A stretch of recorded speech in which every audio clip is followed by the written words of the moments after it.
I'm Justin Lesko, Brazilian Jiu-Jitsu brown belt and former pro MMA fighter, and we are doing something new. The way we've always done episodes of this show is that we try to have a good balance of episodes talking about things in Jiu-Jitsu and MMA news, and episodes talking about more broad, general topics. One of the biggest things people say to us is, you didn't talk about this event, or how come you didn't talk about this match, or why didn't you talk about this thing that just happened? And the answer for the most part is that it's always just been too much to put all into one episode. Well, what we're going to do is launch a new weekly episode called That Jiu-Jitsu Competition Show. Under this umbrella of a competition show will be competitions, obviously, major pro events, previews of big events coming up, and or breaking down events that just happened, MMA news and fight analysis, major tournament results.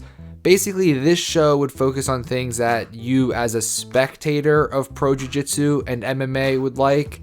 We're still going to put out our quote-unquote normal weekly show where we have a more broad discussion of topics. We'll have interviews with fighters and athletes, general things related to jiu-jitsu and MMA. Broad strokes, you can think of the competition show more about watching jiu-jitsu, and then the regular episodes of the show could be considered the episodes about doing jiu-jitsu. And you will still be getting other random videos dropped in there too, like technique breakdowns, training blogs, YouTube shorts, stuff like that. We're gonna put the new show, the competition show, out on this same feed. It just won't be the numbered episodes like usual. So you'll see episode number blah blah blah each week of That Jiu-Jitsu podcast, and you'll see an unnumbered competition show each week. You don't have to do anything different to get both shows. The goal right now is to release an episode of the competition show earlier in the week so we can recap anything that happened over the weekend, since that's when most competitions and fights take place. Then later in the week, we'll release a regular episode of the podcast. With all of that being said, and I promise intros won't always be this long, welcome to That Jiu-Jitsu Competition Show. A lot happened this weekend. We learned that we might have a new ADCC contender at 88 kilos as the trials got underway with the first European, Middle East, and African trial. We learned you have to be careful what you say to Anthony Smith before a fight. And we also learned that Yoel Romero just isn't sure how long fights last. This weekend was Yoel's debut fight with Bellator, and he fought a very good Phil Davis. I personally don't think that Yoel won a single round, even though it was scored a split decision. Phil was just spamming 1-2s and they were landing, and Phil even hit a few takedowns on Romero.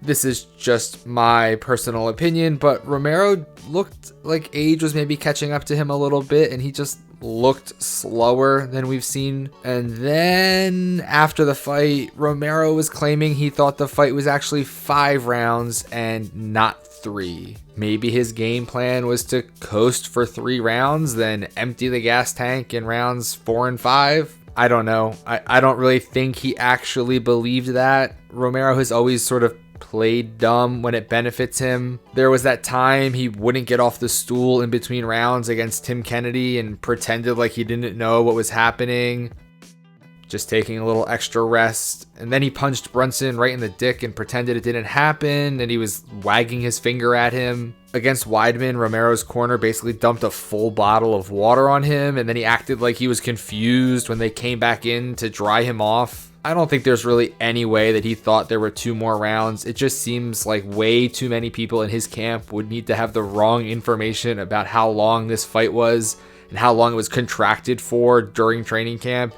And the planning for this fight, for the fighter to not know how long the fight is. You know what you're doing in training camp. You know what you're preparing for. I just don't buy it. This reads more to me like an excuse, like he only lost because he was misinformed and he had a different plan or more that he wanted to do in the later rounds. Let me know in the comments if you think Yoel actually thought this fight was supposed to be 5 rounds and not 3, or if he was just pretending. I don't know where Yoel goes from here, but I do know Bellator will have him fight again, and Scott Coker has already said that he wants Romero to fight, and he thinks Romero can still be a killer.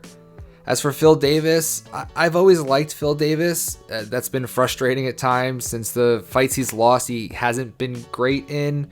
He's been frustrating, and there's been times when I don't think he's fought the way that he's truly capable of fighting.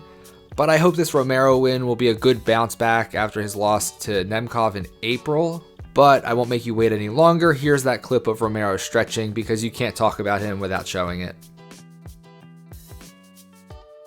This was one of the rare weekends when Bellator and the UFC both had cards happening on the same night. Usually it's like a Friday night and a Saturday night thing. They went head to head this week, and in the UFC we had Anthony Davis fight Ryan Spann. This is just an aside and my own personal feelings. The UFC broadcast in the lead up to the Smith-Spann fight really focused on Spann and his mental health and what a hard time he had after a loss and how he worked back to get to the right frame of mind. And I think that's great. I think it's great that the UFC is highlighting fighter mental health, but please, please, please give a secondary narrative. Don't make this guy's entire identity to us, the viewer, his mental health, because when he loses, all I can think about is the fact that he was in a really, really, really dark place the last time he lost. I don't expect anyone to lose and feel great at the end or be in a good mood about it, but when you spend an entire broadcast telling me how this guy basically had to pull himself out of a pit of despair just to be able to fight again, him losing makes me feel very, very, very bad for him. And that's what happened. Anthony Smith beat Ryan Spann via rear naked choke. It was a very impressive performance from Anthony Smith, but then things got heated when Smith stood over Spann and was yelling at him in response to some of the negative things Spann had said leading up to the fight. Eventually, cooler heads prevailed, but not before Anthony Smith went back at Spann and a large contingency of security got in between them. Believe it or not, Anthony Smith has the most finishes in the light heavyweight division since he joined the UFC, and he's main evented more than any other fighter since 2018. Both of those stats surprised me. I know a lot of people wrote him off after the John Jones fight when he really got dominated the entire time. But Anthony Smith is legit, and he's still at the top of this division. It will be interesting to see what happens over the course of the next few fights, if he can get himself back into another title shot. Also, there was an ADCC trial this weekend for Europe, Mideast, and Asia combined into one event.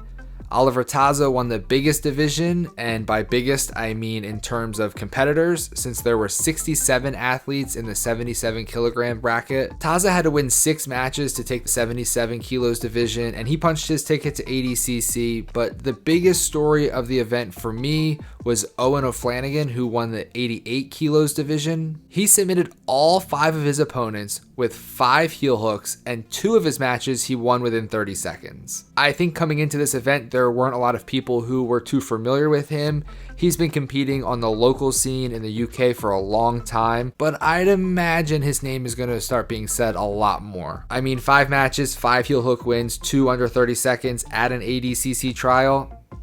Shit's impressive. He's obviously now qualified for ADCC, and that 88 kilos division it's pretty stacked. This was the division won by Matthias Diniz in 2019, and it also features the likes of Craig Jones, so Mr. O'Flanagan will have his hands full, but after the performance this weekend, we might have a new dark horse contender. The other winners at this trial were for the men, Ashley Williams at 66 kilos, Pertu Teppanen at 99 kilos, and Heikki Jussila at over 99 kilos. For the women, Magdalena Lasko won the under 60 kilos division, and Peyton Letcher won the over 60 kilos division. Trials are happening.